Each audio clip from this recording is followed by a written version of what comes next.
Bismillahirrahmanirrahim. Rabbi zidni ilman warzuqni fahman alim. Baik, terima kasih. Sekarang Ibu akan mengecek daftar hadir terlebih dahulu. Nia Rosalina, hadir. Azina Paradila, hadir Bu. Tuku Faiz, hadir semua ya hari ini. Alhamdulillah. Nah, jadi terima kasih juga untuk kalian yang duduk berkelompok seperti instruksi minggu lalu. Apakah hari ini semua sudah membawa handphone juga? Baik, terima kasih. Jadi minggu lalu kan kita sudah mempelajari tentang apa itu coloring. Kalian sudah mengetahui apa itu coloring dan kalian sudah mengetahui jenis perbedaan dari coloring, larutan, dan suspensi. Nah, hari ini kita akan fokus untuk mempelajari coloring. Nah, sistem coloring itu sangat mudah kita jumpai pada kehidupan kita sehari-hari, baik yang dihasilkan oleh alam ataupun yang dibuat oleh manusia. Seperti contoh yang sudah Ibu bawa hari ini. Ada mie sabun, ada keju, dan ada cat di sini. Nah, jadi tujuan kita belajar hari ini adalah untuk mengetahui apa saja sih jenis-jenis coloring dan apa saja sih contoh dari jenis-jenis coloring itu sendiri.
Dari fase terdispersi dan sistem coloring kita akan menentukan jenis-jenis coloring. Seperti yang pertama, pada fase terdispersi padat, di dalam fase pendispersi cair itu disebut dengan sol. Nah, sedangkan pada fase terdispersi padat, di dalam fase pendispersi padat atau padat dalam padat itu disebut sol juga, namun sol padat. Kemudian selanjutnya pada fase terdispersi padat, di dalam fase pendispersi gas atau padat di dalam gas itu disebut dengan aerosol padat.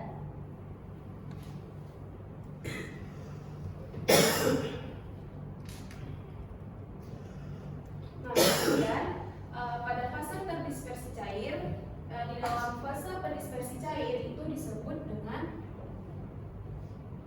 emulsi. Kemudian pada fase terdispersi cair di dalam fase pendispersi padat itu disebut dengan emulsi juga, namun emulsi padat. Sedangkan pada fase terdispersi cair di dalam fase terdispersi gas atau cair di dalam gas disebut dengan aerosol. Kemudian selanjutnya pada fase terdispersi gas di dalam fase terdispersi padat itu disebut dengan buih padat. Dan pada fase terdispersi gas dalam fase terdispersi cair atau gas di dalam cair itu disebut dengan buih. Nah, jadi bisa kita lihat di sini merupakan 8 jenis-jenis koloid yang bisa kita dapat dari fase terdispersi dan fase terdispersi sistem koloid. Nah, sebelum melanjutkan ke tahap selanjutnya, apakah ada yang ingin bertanya? Silakan.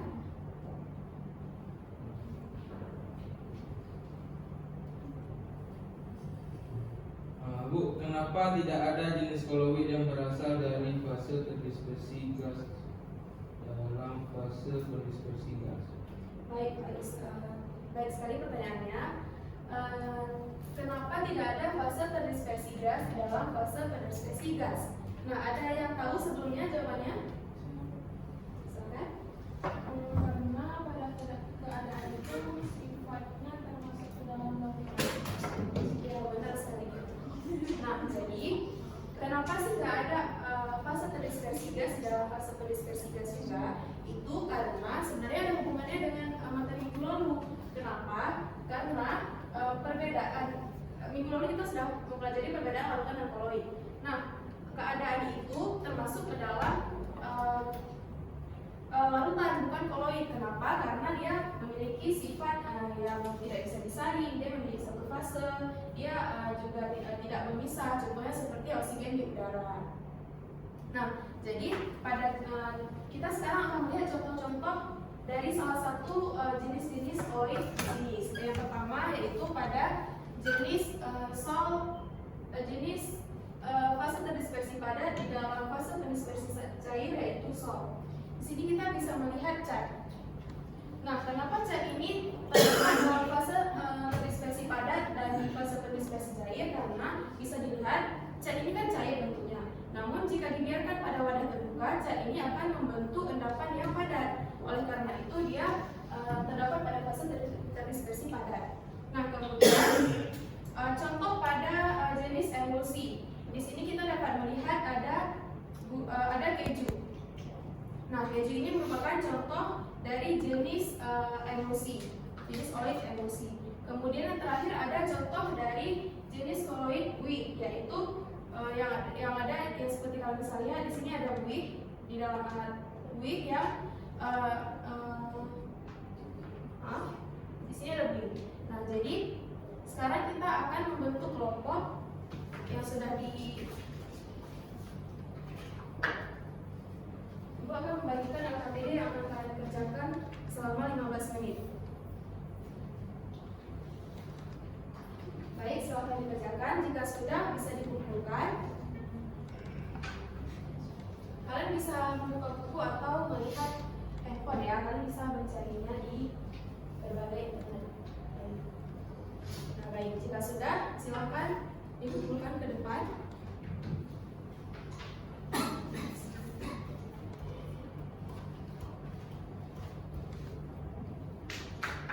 Jadi dari pembelajaran hari ini ada yang bisa menyimpulkan? Silakan. Dari pembelajaran hari ini saya dapat mengetahui dan mengenal begitu banyak jenis koloid, yaitu ada 8. Kemudian saya juga bisa menentukan jenis koloid dari fase terdispersi dan fase terdispersinya. Kemudian juga saya dapat mengetahui dari fase terdispersi itu, dalam fase terdispersi itu ada beberapa contoh yang dapat dilihat secara langsung seperti keju, buih, dan cat. Baik, hari ini kalian sudah mengetahui ya apa saja jenis koloid, yaitu ada 8. Yang tadi ada sol padat, ada sol, aerosol padat, emulsi, aerosol, dan buih padat, dan juga buih cair. Nah, jadi untuk pembelajaran hari ini apakah ada yang sulit dimengerti? Tidak. Baik, kalau begitu alhamdulillah ya. Untuk pertemuan kali ini Ibu akan memberikan kuis kepada kalian melalui kuisis. Itu Ibu akan memberikan 3 soal saja yang akan kalian kerjakan dalam waktu 5 menit, tidak lama. Baik, silakan dikerjakan. Sudah. Baik, kalau begitu untuk minggu depan Ibu tidak akan memberikan tugas. Namun kalian harus mempelajari materi minggu depan, yaitu sifat-sifat koloid. Sebelum masuk ke pembahasan minggu depan, Ibu akan memberikan kalian sedikit kuis tentang pemahaman kalian tentang sifat-sifat koloid. Ibu akan memastikan apakah kalian ada belajar di rumah atau tidak. Baik, mungkin begitu saja untuk hari ini. Jika ada salah kata yang meminta maaf. Sekian, terima kasih. Assalamualaikum warahmatullahi wabarakatuh.